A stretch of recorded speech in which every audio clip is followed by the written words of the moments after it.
Welcome back to another Blu-ray review. This time we're going to be talking about the 1976 crime, revenge, drama, quasi-action film from Korean director Jung Chang-hwa, The Double Crosses, with some really cool artwork there by Darren Wheeling.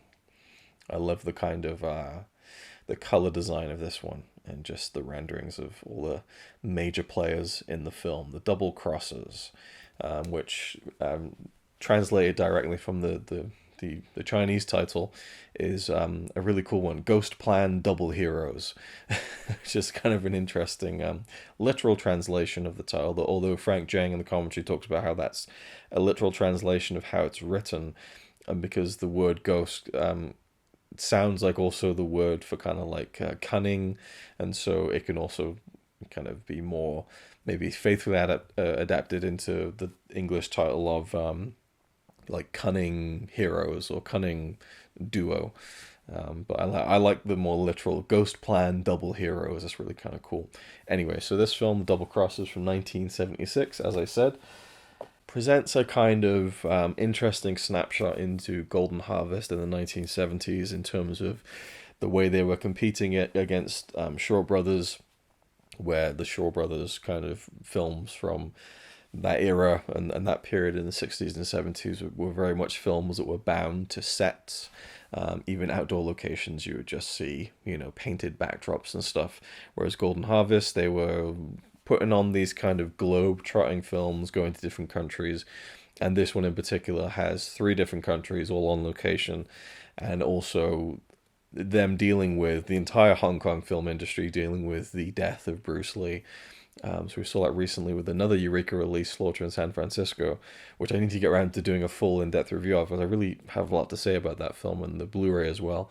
But the Double Crosses, it has this international flavor to it because, again, it's a Hong Kong production, also a co-production with an Indonesian film company that shot in Singapore, Hong Kong, Indonesia, Bali, and has a Korean director and a Korean lead star. So it's kind of very, again, just lots of different countries and nationalities, kind of course, all kind of East Asian, but I just like the kind of, it feels a bit like a James Bond film to me in terms of because it is a globe-trotting film in one respect, but in the other respect it isn't, because it's, as far as I'm aware, Indonesia, Singapore, and Hong Kong are not like the furthest away from each other in the world. So, but they feel different, when you do see them. And Singapore is in the film the least, but to go from like the urban backdrop of Hong Kong in this film to then the kind of idyllic palm tree beaches of Bali is quite a nice contrast, and that kind of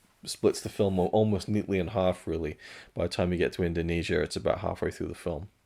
So what's the film about? Well, it's a real a different kind of revenge story than I was expecting. Now, I'm really educating myself in these Hong Kong films and feeling like I got a handle on what to expect.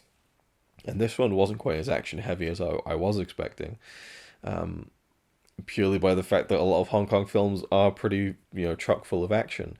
This one's really more about the story and the build up and the kind of suspense of double crossing in a sense. You're not really sure who's going to screw over who, and I really enjoyed that about this film. And up front, I'm in the bag for this stuff.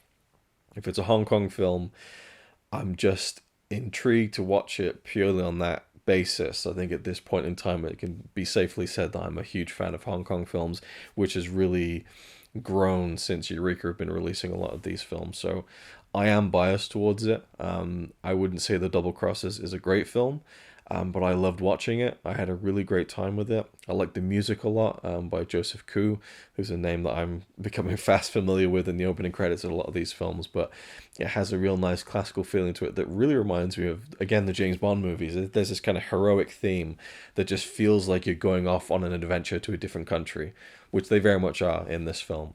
But there's also the kind of music that very much like dates this film to the 1970s, almost like with more accuracy than carbon dating. In fact, just listen to this. I don't even know how to describe this. The the best kind of descriptor I can think of is 70s porn music. But whatever instrumentation this is, I mean, you'll have heard it before. It just feels ripped out of like a stock kind of vintage porn film. Just take a little listen to this snippet, for example.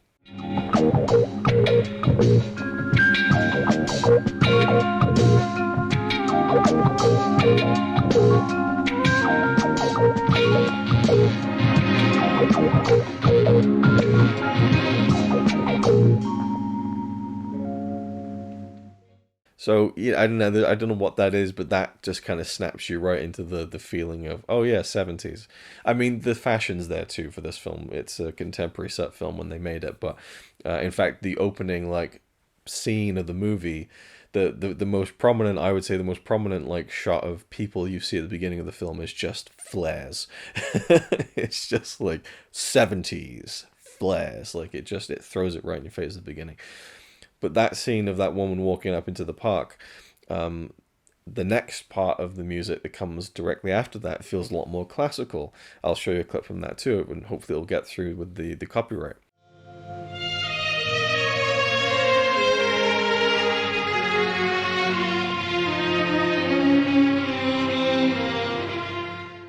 So I like that part of the score and the music, and it has the kind of the villainous kind of theme. I like that a lot too, and it's kind of a foreboding kind of like, I don't know. Yeah, I like the music a lot, and I just was really taken with this film. So again, directed by Korean director Jung Chang-hwa, who did The Skyhawk, which I think I reviewed that last year. I didn't edit the video because I just have so many.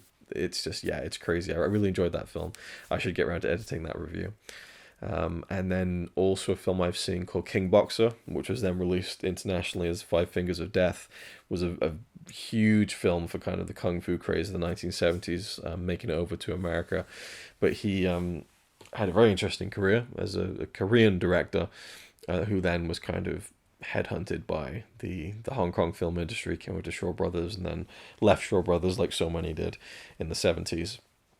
And so I like the film. I think it has some cool, interesting visual ideas at times, but it definitely scattershot at the same time. And they talk about that in both commentaries again, that you get a kind of inconsistent style of like even fight choreography, which I guess is not really, I mean, you can argue with how much influence the director should have on that sort of thing, the fight choreography, especially in a Hong Kong film, but where it's so vitally important. But there's some cool stuff in it, and I tend to try not to think too much about directing as being purely the visual side as well, but also just bringing things together, like every aspect of the film. And I do think that this film does come off pretty good by the end of it, and makes for just a different kind of story. Because what I really love about the film is that it's a revenge story. I've waffled on for so long without even really get to the plot. But we have Korean actor Shin Il-ryong as Lung, and he is a police officer whose father is killed. I'm sorry, my thoughts are scattered all over the place. A little bit like the film. This man's killed, and his son Lung, played by Shin Il-ryong, is left with this cassette tape where his father basically kind of confesses his sins and says, I used to be a smuggler. Your mother swore me to stop it and everything, but my partner wants me to come back in and I refused, and so they're probably going to kill me, And so Lung decides he has to try and, bring a certain type of vengeance down on this ex-partner of his father's. So Wang, played by Chow Sung, he's very much a cigar-chomping villain. I actually quite like him in the film, actually. His performance is very good. He plays that kind of stately, important kind of, puppet master type of villain. I liked his performance, actually. But so Wang is the guy that Lung wants to basically kill. But he ends up connecting with another partner of his father's called Chang, played by Chan Sing. And Chan Sing, I mean, this guy just pops. I mean, I don't think I've seen him in a significant role before, but I'm really excited to see him in other stuff now, because I just really was drawn to his performance. He has such great screen presence. There's something about this guy. It's the mustache, it's the physique, it's the smile. I don't know that I want to trust him. I want to kind of be his friend. And at the same time, I was also wondering, okay, here's this guy who just shows up out of nowhere saying to Lung like, "Oh, I was your father's partner. I'll help you get revenge on Wang." You know. And then throughout the film, I'm thinking, does it seem too good to be true? All this stuff that Chang is setting up. He's got this grand master plan. We will we'll get revenge for the for the sake of your father. Just trust me on this. So Chang doesn't really clue in Lung to what the plan is. He just goes along with it. And up to a point in the film, he's just saying like, just tell me what the plan is. He's like, I can't tell you just yet. And so right near until almost the end, really, I was guessing on, is the double cross going to be Chang? So I like that that was kind of in the back pocket of whether that was intended or not. I wasn't quite sure whether there was going to be another twist or whether, allegiances might change. So that's basically the story. Is that Lung he basically hands in his badge. He does the whole traditional, I gotta, if I'm gonna do this, I need to. I can't have the police hanging over me. I've got to do this rogue. I've got to do it myself. And so he goes to Hong Kong, and he goes to eventually Bali in Indonesia, which is part of Chang's master plan. And they're followed by the gang of Wang, and it's I just like I'm trying to think of a different word other than flavor, but I like the flavor that the film gives off with the different locations, and just the intrigue of the plot and wondering what the big plan is, and ultimately it ends up being this elaborately constructed sequence of events that leads to a comeuppance for the villain, in which there isn't really a final fight. It's different, and I really like that. I thought that's quite cool, and I really enjoyed it. And then right at the very end, you also get like a big fight sequence with some of the goons and the kind of the heavies. So the big revenge plot takes place in the way that you're not really expecting at all, and I really like that a lot. I think it's a really great strength of the film. It's a bit more different, and I want to talk about the ending of the film. I'll leave that till the end of the video because there's quite a few things I want to talk about in relation to the ending of the film, including the alternate ending on the export cut that is also available on this Blu-ray. So overall, I really enjoyed it. There's a nice kind of romance plot as well. Frank Jang rightfully points out that the woman who plays, I think it's Renee, in the film, this Indonesian maid at the hotel that Lung stays at, very much kind of there almost for dressing, just the love interest. There's not much to a character at all, but I like the chemistry between her and Lung. I think that they and both actors sold the instant chemistry these two had, and yeah, I kind of liked it. I kind of liked the idyllic kind of holiday romance. It worked for me, and just added another little element to the story. But I just really enjoyed how the fight sequences even would be in short bursts. And there's kind of a secondary villain. I should mention this. The secondary villain, played by Michael Chan Wyman, he is Chow, or Cho. And he is basically like the guy in charge of getting Lung, basically. He's the one who's got to take care of this problem.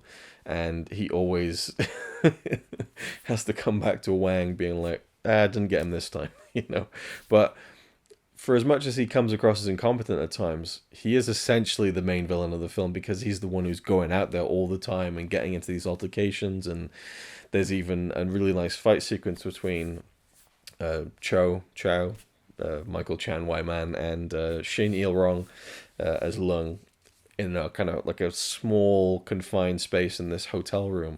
And this is about an hour into the film, and it's like, okay, we're going to get to see these two go at it now, because I feel like it's been building up nicely. Just before it really gets good, they kind of stop. And so they tease you nicely for that. That leads into the final fight quite well. I wish the final fight had been a little bit longer, but I also liked how the final fight incorporated a really cool chase sequence. And there's a very memorable part of that chase sequence where I don't know if it was Shin Il-ryong actually on the motorbike or not, or a stuntman, but the bike goes down this little hill. He falls off the bike, almost like completely, ruins the shot, but then just gets back on the bike again. And I love that they kept that in because it's a nice little kind of moment of reality that, this isn't really a film where you're trying to like sell, the most realistic of moments, but I like that. I like that stuff when you can kind of salvage something, and if you look a bit closely, you can actually see a crew member's head popping up in the bottom right of of the frame, probably thinking, "Shit, should we run in?" And it's like, no, no, no, like let's keep going. I like that that shot was in there. The guy kind of falling off the bike and then actually getting up and salvaging it somewhat. Another thing I really loved about the chase sequence, and not even just the chase sequence, but other sequences in the film involving vehicles, is the photography, a lot of which is like POV shots on the front of the vehicle or even on the side of the vehicle. Just really dynamic angles that just make those kinds of sequences so much more enjoyable. I just really love the way that they shot, especially the chase sequence at the end, which is full of that stuff. It makes it a lot more exciting and you feel like you're really there, and it's not something you see often, I don't feel like. So that was another part of the film as a whole that I really enjoyed. And then you get the final fight, and Sammo Hung even makes an appearance, and on the front of the slipcover it says special appearance by Sammo Hung. So I was expecting he'd be almost blink and you'll miss it, but he's in it for probably the last third of the film, but he just kind of stands there, looking a bit stupid with his Che Guevara kind of cosplay going on there. I don't know what that was all about, but he stands out. And it is interesting to talk about this in the commentary, where like you got all these people in a room. Sammo Hung is stood right there, and he's like the most famous guy in the room, but kind of retroactively, at that point in time he was on the cusp, but certainly, looking back at it now in 2024, it's like, it's fucking Sammo Hung. That's fucking Obi-Wan Kenobi. And he's not really doing much, which is a shame, but he got to do a little bit of a fight at the end. And I loved some of the framing in the fight sequences, especially like the camera loves Chang. Like there's some great hero shots of him as he's about to fight and stuff, and some like poses and stuff. I just really enjoy that stuff, the way a camera can kind of make someone feel larger than life, and that comes with their own presence that they bring to it as well. But also I think the camera work and the way you frame it, I think, can really help heighten and accentuate the feeling that you're going for. And so I like the final fight stuff, and the final moment of the film was interesting, and we'll talk about that in a little bit. But yeah, overall, I really enjoyed the film. And for a guy who was one of the many that the Hong Kong film industry as a whole were trying to push as the next Bruce Lee, I think you could do a lot worse than Il-ryong, who, for me, really kind of stepped into that role very well. I think he had a great presence physically. They say that he couldn't speak Chinese, Mandarin, Cantonese, and so being Korean, it just was difficult for him in that respect, and so I can understand why his career didn't take off, but I think he's a really good actor. And there's a scene right at the beginning when he's first listens to the cassette from his father, and then he walks out and sees the chalk outline of his father on the floor, which is a bit comical looking at it as a visual, but it's a beautiful scene, and his acting in that sequence, I think, is genuinely really good, if not even great. Like, he really sells the emotion of, at first he sat there listening to the recording, almost like just in a state of shock, and then just standing there and looking down at just this outline, of where your father used to be. It's really, throwing it in your face, makes it feel a bit more real perhaps. And then we have a flashback in audio, and we hear this whistling theme, and we hear the voice of his father, and him as a son, Lung, asking his dad, why'd you always whistle that tune? And he says it's a song that your mother liked very much. And that's when his eyes are closed and there's a tear that rolls, and it doesn't feel like it's cloying, it doesn't feel like it's too saccharine. It feels really genuinely heartfelt. I don't know, I thought his performance was, peaked at the beginning of the film, because from then on he kind of doesn't really show that kind of emotion again, and is very much almost having a great time on this revenge trip. Like, there's a lot of times where he's just smiling like, oh, okay, but I thought it was really good at the beginning, and it sets up a weight that wasn't really delivered on later on in the film, I think, if I was looking at it with more of a critical eye. But overall, I had a great time with this film. Really, really enjoyed it. There's some really fun stuff, some good fight scenes, and I just like little stories that keep me on my toes, wondering where it's going to go and who's going to screw over who if they do. And Yeah, and then just shifting allegiances and things, and it did feel like there would be more with the Michael Chan Wai Man character, that maybe he would kind of realize that he's putting so much into all of this that he would maybe turn on his boss, but or maybe he does. I'll leave that for you to find out. But maybe there's not enough double crossing going on in a film called The Double Crossers, but there's certainly a double cross, and it's a pretty damn good one. One moment that really made me laugh in terms of just how blunt and on the nose it was, and that again is maybe where some of the inconsistencies of the film come through, is where you see Wang, the villain, for the first time, like the big bad, and he's sat there kind of, on the phone and stuff and calling the shots. And then we just see him very subtly just massaging his chest there.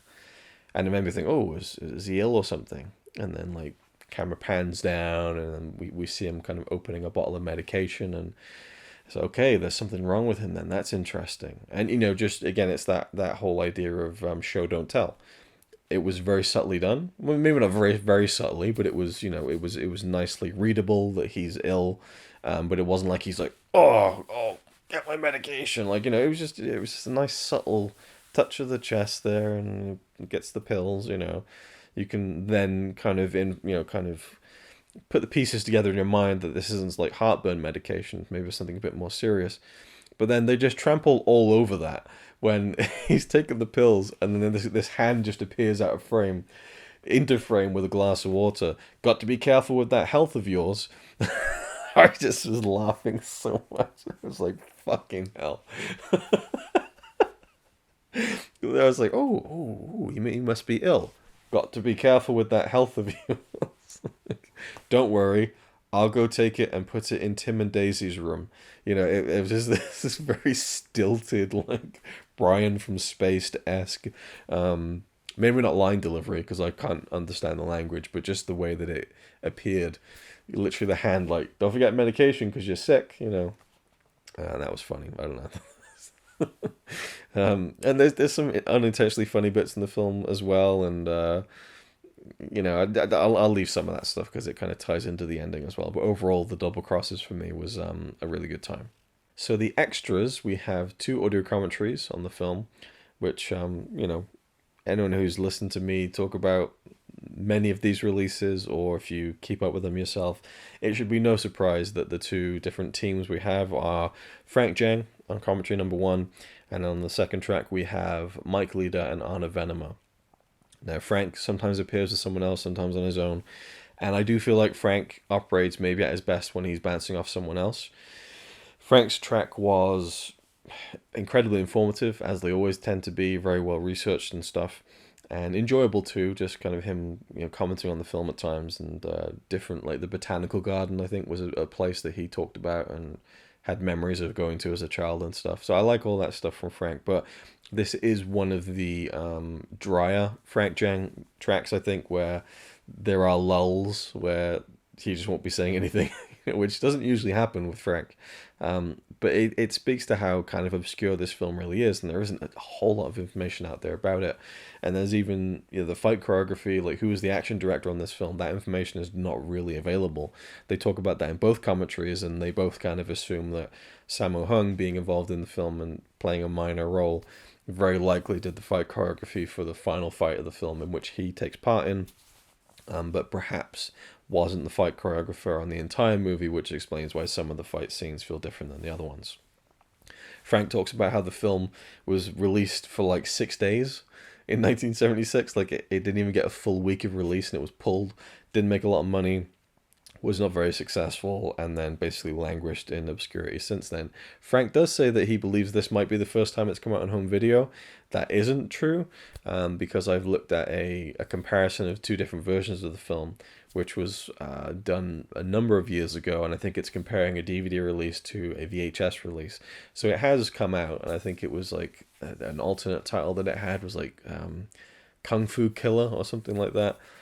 That's another thing about the film. They kind of make a great point out of, okay, we're going to get revenge on Wang. We're going to kill him, but we're not going to do it by fighting him. As in, like, we're not going to become murderers ourselves. And in a way, they don't. but they also kill people along the way fairly carefree and, carelessly. So that doesn't quite match up either. So it double crosses in a film you should analyze too closely, I don't think. It's just a damn good time. And again, it had that James Bondy feel to it to me, which I really enjoyed. I don't know. Yeah, the more I think about it, the more I like it, and I really liked it when I watched it. But Frank's commentary is really good, but it has a couple of lulls there for sure, and but I enjoyed it a lot and learnt a lot as well, because it's just loads more people I've never seen before or haven't seen a lot of, and so he goes into all of that stuff, talks about Joseph Koo and how he got into composing film scores and things. That was really interesting to me, so lots of good stuff on that. Then the Mike Leader on a Venema track is, of course, a more livelier affair, as they tend to be.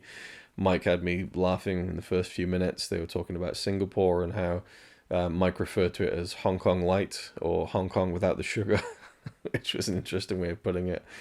And he really made me laugh when they were talking about the chalk outline of Lung's father. And Mike said, "Are chalk outlines around bodies still a thing? It's been a while since I've been on an active crime scene."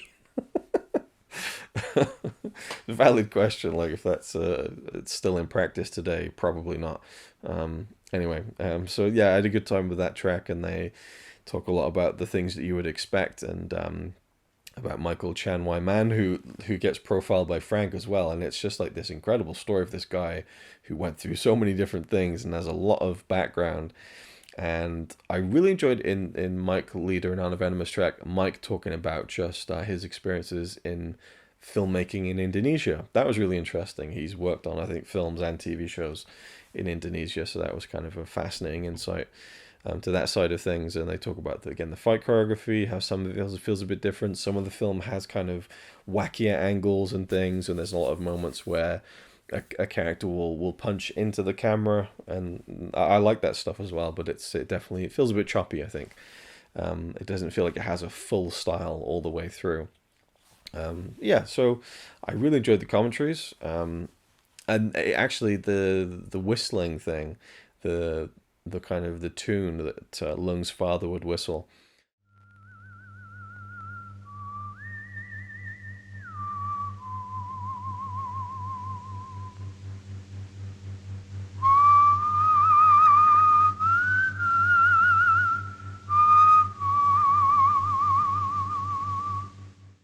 I love that as a device, because when he first meets Chan Sing's character, he doesn't know who he is, and he's like, "Well, I was I used to be a partner with your dad," and he doesn't trust him.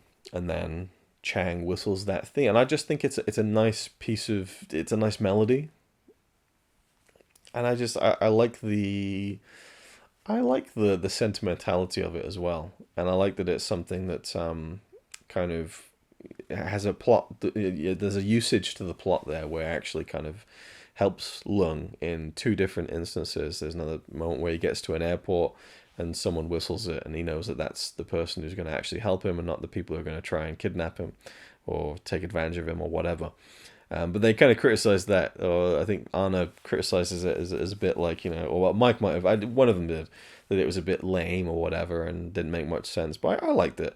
They didn't overuse it either. After the first like half an hour of the film, it doesn't really come back. I think maybe it should have, but I liked it a lot. I liked that element, and little, like, I don't know. I love things that like little codes and little like secret messages in a way, and that's kind of is like a secret message. It's like it's a musical version of the from The Sting, which you kind of think of The Sting when you watch this film as well, with the kind of the theme of double crossing, which James Oliver talks about in his essay, that you can kind of look at how Hong Kong filmmakers would take kind of American films and take the plots and then put their own spin on it, and that this film is reminiscent of The Sting.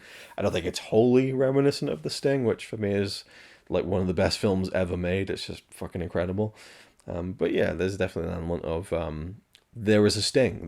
There is a big operation in this film that is steadily planned throughout the duration and pays off in a pretty big way, and I really like the payoff. So so the two commentaries, really enjoyed them, and then you get a trailer which is in standard definition and is a whole bunch of fun. Gives away not only the ending of the film, but tells you with text on screen exactly how the villain dies, then shows you him dying.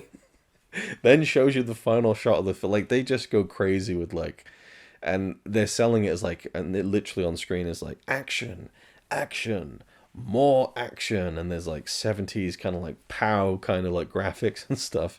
But they really just show every moment of like action in the entire film, pretty much condensed into 3 minutes.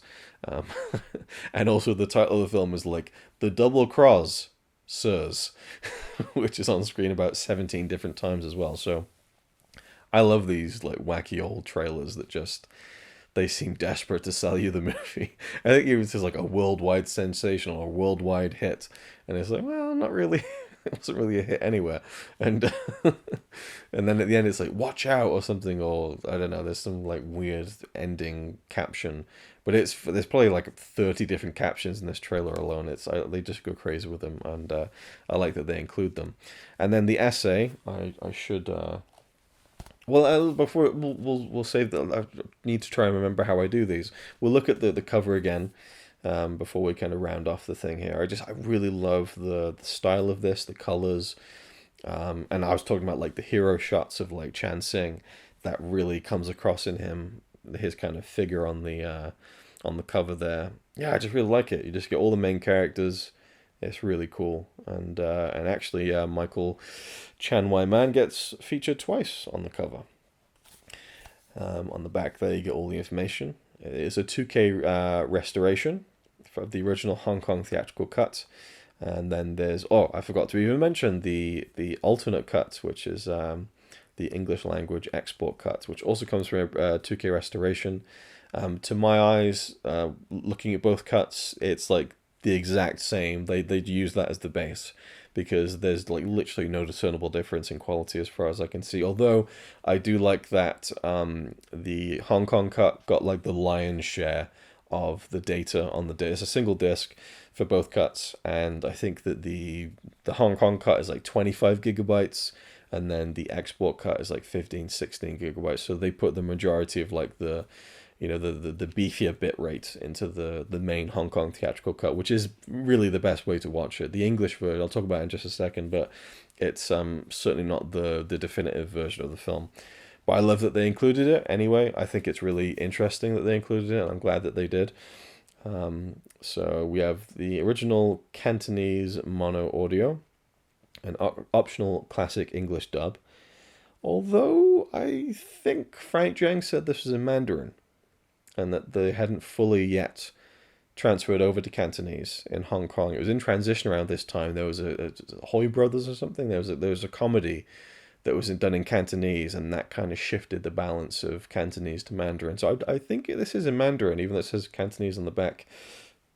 Don't quote me on that, though. I might be wrong. I might be misremembering that.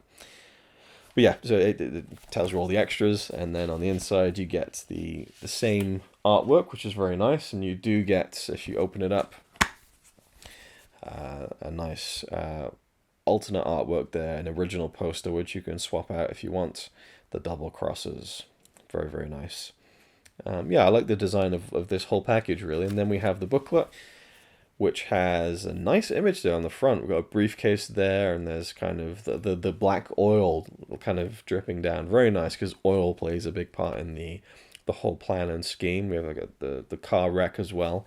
On the back, we have a nice kind of action shot of the front tire of the motorbike that I believe Leung rides at the end of the film. Opening up, we have the original poster there, and then the credits of the movie. And the lone essay, which is by James Oliver, A Sting in the Tail, The Jet Set Deceptions of the Double Crossers. Pretty good title. So this essay talks about, again, how Hong Kong was kind of scrambling to find a replacement for Bruce Lee, as you would, and that this was kind of made in that kind of in-between period where Jackie Chan hadn't really fully taken over as this kind of the star in Hong Kong at the time in 1976. And just kind of gives an overview of the film's production and, some of the things I've already talked about, like the similarities to The Sting, perhaps, or, the way that the industry was working with people moving over from the Shaw Brothers studio to Golden Harvest, how Golden Harvest were trying to kind of put on these international films and things and kind of different kind of exotic locations. And yeah, it's a good overview. And I think that if you haven't got, say, the time for the audio commentaries and you don't want to sit down for, over 3 hours to listen to both of them, then you get some pretty good. I don't want to say cliff notes. I just did, but if you just have 10 minutes to spare to read this, then I think it's a really good way to kind of get some information on the behind the scenes of the film. One scene I didn't talk about, was the there's a torture scene in this that's pretty brutal. And it's a different character that I haven't really talked about, who Lung briefly hooks up with in Hong Kong. And this guy gets like waterboarded, and then like the blowtorch comes out. And it was pretty graphic torture scene compared to the rest of the film. Pretty brutal, pretty violent. But also in the booklet we have quite a few different like posters in between the kind of essay there by James Oliver. It's kind of cool to see the different ways they promote this. Nice shot there of Lung, or Shin Il-ryong. And and also a nice shot there of this kind of dancing ritual that was in the film. You actually see a tourist filming that, which is interesting and kind of shows you that they really were just kind of grabbing what they could, which you tend to see a lot of in some of these productions. So that was The Double Crosses. Without me talking about the ending of the film or talking about the English export cut. So we'll talk about that. And I guess I'll just say, if you feel like this review's been enough, then thank you for watching, and I'll see you in the next one. But I will talk about the ending of the film, which I find quite interesting because the export cut changes the ending and kind of cuts it short in a very humorous way. So the film ends with the big sting is kind of gone off perfectly. They've successfully made the big bad Wang buy an oil field that he didn't have the right to buy in the first place, which gives him a heart attack. So they kind of end up killing him without actually kind of laying a finger on him. Just the way that him having this heart attack is then cut with them both laughing, like exactly what we wanted. He had a heart attack. Like, it's just really like weird cut and a weird kind of way to celebrate the bad guy's death. There's a lot of stammering then, wasn't it? The bad guy's death. I'll leave it in for free. So the end of the film, they have all this money that they sold an oil field they didn't have the rights to sell. They got all this money, and the bad guys are dead. And then this police officer turns up, who's kind of been in the film throughout, and kind of warns Lung. He's like, I'm a cop here in Indonesia, and I can tell you, you used to be a cop, so you know that I'm gonna have to bring you in. If you keep on kind of stretching and breaking the laws over here on this kind of rogue, kind of mission, playing vigilante. And so at the end of the film, he comes up to Chang and to Lung, and he's like, "Remember what I said? I'm gonna have to book you." And so they put their hands out, get handcuffed together. I don't know why they'd be handcuffed together, because it doesn't really stop them from doing much. They could just run off together. But they accept their fate readily. They accept the fact that the $3 million is gone, and all that kind of stuff. And then they just raise their fist triumphantly into the air and just start laughing. And this is interesting because it shows you how different people view things in different ways when it comes to films and the subjectivity of movies. Mike Leader, Anna Venom were like, this ending makes no sense. Like, why are they happy that they lost and that they got arrested? And it doesn't make any sense that they would be so kind of celebratory about the fact that they lost the money and would have to go to jail. Whereas Frank Zheng, in his commentary, is like, they're happy that they pulled off the sting, and it's really more for them about the brotherhood and kind of the unity of what they did and what they pulled off, rather than the money or anything else. And so it is two different ways of looking at it, but it made me laugh because it just seemed so ridiculous. Don't you forget about me. I also like that they got arrested at the end, and I think they said in Mike Leader, Anna Venom's commentary, that in Indonesia, in this being a Indonesian co-production, they would want, any kind of law breaking to be, kind of dealt with properly in the film, and that they wouldn't, I can understand, but maybe there's kind of a sensitivity in different cultures and different countries, and so they decided they would, they got to go to jail at the end of the film for kind of killing all these people and stuff. Anyway, so that's the ending of the film. In the export cut on the Blu-ray, it's really badly kind of shoehorned in where they go free at the end. And so this Indonesian police officer comes up and he's like, I ought to bust you, but technically you're both innocent. and then it just awkwardly freeze frames. It just ends. That's it. He's like, you two better go back to Singapore. I ought to bust you, but technically you're both innocent. Just go back to Singapore. And I guess you better keep the money too. Like, it's just so like, and Poochie went home to his home planet. Like, it's I was dying laughing again. Another interesting note is that the opening credits of the export cut look to be modern to me. The font and just the digital feel of it looks very basic, but also it looks kind of early 2010s to me. I don't know if that's like a really oddly specific thing, but it doesn't look like there's no way those were the original English credits on the export version. Obviously, they've used the 2K restoration of the theatrical cut as the base for this version, and so there's very minor differences. Obviously, there's an English dub there, but very, very minor differences. Different shots here and there, but it's a very, very minor kind of change to the whole film. A couple of minutes shorter, I think, or maybe just a minute shorter because of the ending being chopped off. And there's like a tiny instance of a character getting stabbed at the end, which is very quickly done in the English export cut. In the Hong Kong cut, you see him hold the knife inside the body and then pull it out a little bit. But in the English cut, it kind of almost looks like a little nick, like it's very quickly cut. So it's kind of a censorship of a little bit, but it's not very grim even in the Hong Kong version. So that is the kind of what differences you get with the export cut. And the only other thing I can comment on is that, some of the dubbing is pretty bad in an enjoyable way. At the beginning, when Leung is listening to the cassette recording of his father, the voice of the guy on the tape sounds like he's doing a bad Charlton Heston impression.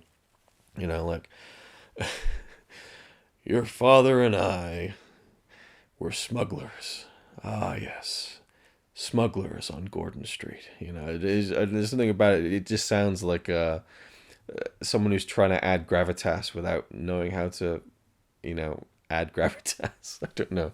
Which again just reminds me of like a bad Charlton Heston impression. People going to the extremes of, oh my God. Before you were born, people were poor and times were hard. I had two partners in smuggling. Your mother had wanted me to quit, but I loved her and wanted to give her a respectable life. When she became pregnant with you, I decided to do as she wished.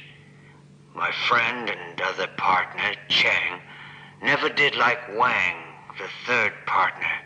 Me and your father were smugglers, yes. No, it's just a bad Charlton Heston impression.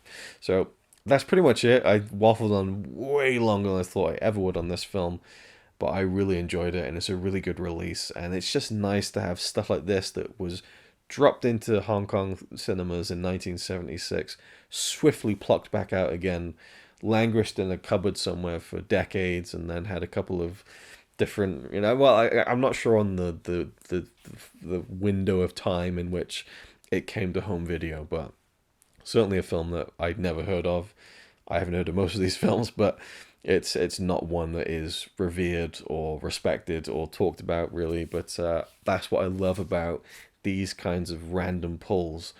A film like this getting a nice 2K restoration, Blu-ray release with like commentaries and stuff, and two different versions, and a nice slipcover. I don't know, for me that's the stuff that I live for, and as a collector, as an enthusiast of film in general, and as a fairly new Hong Kong cinema freak. So that's pretty much it. Thank you for watching. Hope you enjoyed, and I'll see you in the next one.